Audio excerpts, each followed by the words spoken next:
காலகட்டத்தில் வந்து அவதிப்படுவாங்க. ஒருத்தரோட ஜாதகத்தில் வந்து ராகு கேதுவால் தோஷங்கள் ஏற்படுது அப்படின்னா, நம்ம வந்து போன ஜென்மத்தில் வந்து ஏதாவது வந்து பாவங்கள் செய்திருப்போம். கடைசி 3 ஜென்மத்தில் வந்து நாம் செய்த பாவங்கள் வந்து பார்த்தோம் அப்படின்னா, நம்மளோட ஜாதகத்தில் வந்து ராகு பகவான் மூலமாகவும், கேது பகவான் மூலமாகவும், சனீஸ்வர பகவான் மூலமாகவும் தான் வந்து நம்மளோட ஜாதகத்தில் வந்து கிரக அமைப்புகள் வந்து ஏற்படும். இந்த தளத்தில் வந்து பார்த்தோம் அப்படின்னா, அபிராமி எண்ணெய் வந்து சிவபெருமான் மாதிரி நெற்றிக்கண் கொண்டு இந்த தளத்தில் இருக்கக்கூடிய நவகிரகங்களை வந்து பார்த்த கோலத்தில் நவகிரகங்களை வந்து தன்னோட கட்டுப்பாட்டில் வந்து வைத்து காணப்படுறதுனால, இந்த தளத்தில் வந்து வழிபாடு செய்யும் பொழுது ராகு பகவான், குரு பகவான், சனி பகவான் போன்ற நவகிரகங்களால் ஏற்படக்கூடிய திருமண தடை மற்றும் குழந்தை பாக்கியமின்மையெல்லாம் நீங்கும் அப்படின்னு சொல்லி இந்த ஆலயம் வந்து சென்ற பக்தர்களோட அசைக்க முடியாத நம்பிக்கையாக காணப்படுது. இப்போ வந்து வைஷ்ணவி தேவி சன்னதி இருக்கக்கூடிய பகுதிக்கு வந்துட்டோம். இந்த சன்னதியிலேயே பார்த்தோம் அப்படின்னா சனீஸ்வர பகவானுக்கு வந்து தனி சன்னதியானது காணப்படுது. இப்போ வந்து சனி பகவான் வந்து தரிசனம் பண்ணிடலாம். உலகிலேயே வேறு எங்கும் இல்லா சிறப்பாக இந்த தளத்தில் பார்த்தோம் அப்படின்னா சாமி அம்பாள் சன்னதிக்கு இடையில் வந்து சனி பகவான் வந்து காணப்படுறது ஒரு தனி சிறப்பு. அதாவது சோமஸ்கந்தர் அமைப்பில் சனி பகவான் வந்து சாமி அம்பாள் இருவருக்கும் இடையில் வந்து காணப்படுறாரு.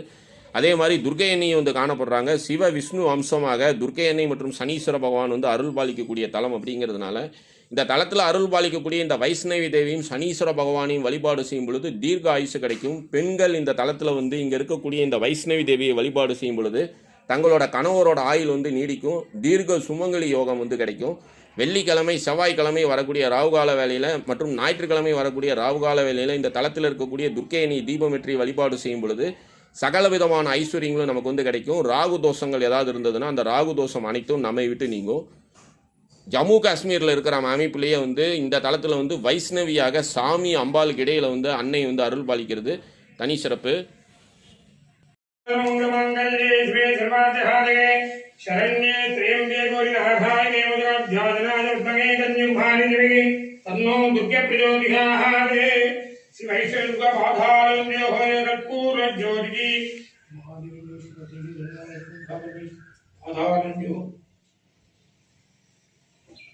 வைஷ்ணவி தேவியை வந்து இப்போ நம்ம நல்லா தரிசனம் பண்ணியாச்சு. அன்னையோட சன்னதியோட முகப்புலலாம் பார்த்தோம் அப்படின்னா துர்க்கை அன்னையோட ஒவ்வொரு ரூபத்தையும் வந்து ஓவியங்களாக வந்து வரைந்து வைத்திருக்காங்க. இது எல்லாத்தையுமே வந்து பார்த்துக்கிறோம். மேலும் வந்து வெள்ளிக்கிழமை செவ்வாய்க்கிழமை மற்றும் அனுதினமும் வரக்கூடிய ராவுகால வேலையில் ராகு பகவான் இந்த தலத்துக்கு வந்து இங்கே அருள் பாலிக்கக்கூடிய வைஷ்ணவியை வந்து மனித ரூபம் மற்றும் சூட்சம ரூபத்தில் வந்து வழிபாடு செய்யக்கூடிய தலம் அப்படிங்கிறதுனால இந்த தலத்தில் வந்து நம்ம வழிபாடு செய்யும் பொழுது நம்மளோட ஜாதகத்தில் எவ்வளோ கொடிய ராகு தோஷங்கள் இருந்தாலும் நம்மை விட்டு நீங்கும். குறிப்பாக நவராத்திரி வரக்கூடிய நேரங்களில் இந்த தளத்தில் வந்து வழிபாடு செய்கிறது ஒரு தனி சிறப்பு. மேலும் வந்து பார்த்தோம் அப்படின்னா இந்த தளத்தில் இருக்கக்கூடிய வைஷ்ணவி தேவி அன்னை வந்து சக்தியோட அம்சமாகும். திலதர்ப்பணபுரியில் அருள் பாலிக்கக்கூடிய அம்பாள் வந்து பார்த்தோம் அப்படின்னா மகாலட்சுமியோட அம்சமாகவும், கூத்தனூரில் இருக்கக்கூடிய சரஸ்வதி அன்னை வந்து பார்த்தோம் அப்படின்னா சரஸ்வதியோட அம்சமாக வந்து இந்த ஆலயத்துக்கு அருகிலே வந்து முப்பெரும் தேவியர்